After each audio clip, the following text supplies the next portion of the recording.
Usain Bolt is the fastest human being in recorded history, but if he were to race the angry, three-legged tabby cat that lives behind your local dumpster, Usain Bolt would lose. Humans are, biologically speaking, endurance hunters. We are built to jog slowly after an antelope for 6 hours until it simply gives up out of sheer exhaustion and annoyance. We are basically the horror movie monsters of the animal kingdom. We aren't fast, but we literally never stop walking toward you. But we are absolutely not built for raw, explosive speed. Usain Bolt's absolute top speed, clocked during his 100-meter dash world record, was 27.78 miles per hour. That is incredibly fast for a hairless ape wearing aerodynamic shoes. In fact, it is the absolute physical limit of human capability.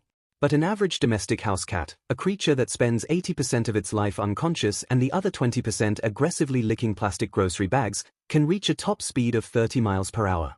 Which means if Usain Bolt and your cat Mittens were to race in a 100-meter dash, Mittens would cross the finish line, take a nap, wake up, and knock a glass of water off a table before Bolt even broke the tape. 30 miles per hour in a residential neighborhood will get you a speeding ticket in most states. And your cat can achieve this entirely barefoot, in your hallway, usually at 3 in the morning for absolutely no discernible reason. But how? How does a 10-pound loaf of fur and entitlement outpace a Jamaican Olympic legend? It comes down to a few bizarre quirks of feline engineering that make them the perfect running machines. If you were to look at a cat skeleton, which we highly recommend not doing while the cat is still currently using it, you would notice their spine is essentially a biological slinky. Unlike human spines, which are incredibly rigid and prone to agonizing pain every time you sleep on a slightly weird pillow, a cat's spine has highly elastic cushioning discs between the vertebrae.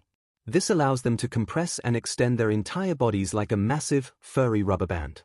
When a human runs, our spine stays relatively straight, and we just swing our legs back and forth like a pair of fleshy pendulums.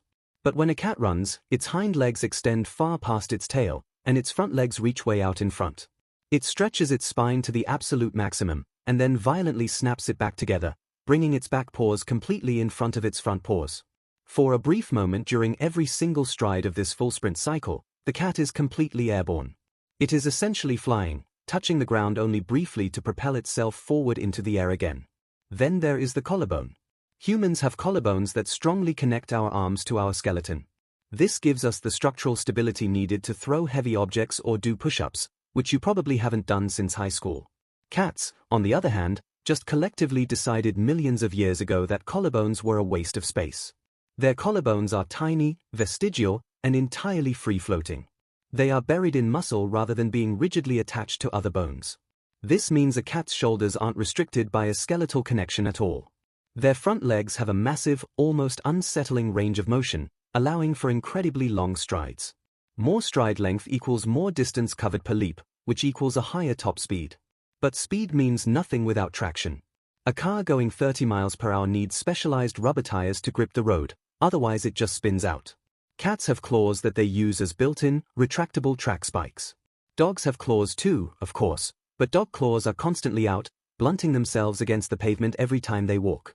Cat claws are retractable, meaning they stay razor-sharp inside little sheaths until the exact microsecond they need to aggressively dig into the dirt, the carpet, or your unprotected thigh. This provides maximum kinetic transfer into the ground, ensuring that not a single ounce of their explosive energy is wasted on slipping.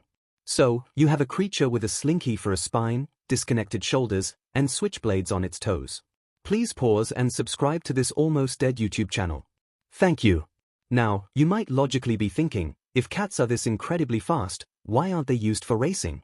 Why do we race horses and greyhounds but not cats? Why isn't there a feline Kentucky Derby? Well, here is the interesting twist. Cats are explosive sprinters, but they have the cardiovascular endurance of a Victorian child with a heavy cough. A cat can easily hit 30 miles per hour, but it can only maintain that speed for about 50 to 100 yards. After that, their biological engine completely redlines and overheats. You see, a cat's muscles are densely packed with fast-twitch fibers. These are specialized muscle cells that generate a massive amount of power in a fraction of a second, allowing for those insane bursts of acceleration. But fast-twitch fibers burn through the body's energy reserves instantly and build up lactic acid incredibly fast. If a cat tried to run at top speed for a full, continuous minute, it would likely collapse. Furthermore, they cannot cool themselves down efficiently. Humans are the undisputed champions of sweating, We can run for hours because we constantly leak water out of our skin to cool our core temperature. Cats only have sweat glands on the bottom of their paw pads, which is a fundamentally terrible cooling system for a furry creature doing 30 down the stairs. So, they pant to release heat, but it's wildly inefficient. This total lack of stamina is exactly why cats evolved to be ambush predators. They do not chase a mouse across a vast open field. They hide behind the refrigerator, wait until the mouse is exactly 3 feet away, and then detonate like a furry landmine. If they miss their target in those first 3 seconds, they usually just give up, sit down, and start aggressively grooming themselves to play it off, as if to say they meant to do that and didn't actually want the mouse anyway. Are all domestic cats exactly this fast? Mostly, yes, but the absolute king of living room speed is the Egyptian Mau. This specific breed is the fastest of all domestic cats. They have slightly longer hind legs than average and a highly specialized, loose flap of skin stretching from their flank to their hind knee. This extra skin acts as a biological gusset, allowing their back legs to stretch even further back than a normal house cat. The Egyptian Mau has been consistently clocked at 30 miles per hour, meaning in an active school zone, an Egyptian Mau is legally required to tap the brakes or face a hefty fine. Let's put this whole thing into perspective. A greyhound, the undisputed fastest dog on Earth, can hit 45 miles per hour. A cheetah, the house cat's highly overachieving and deeply anxious cousin, can hit 70 miles per hour.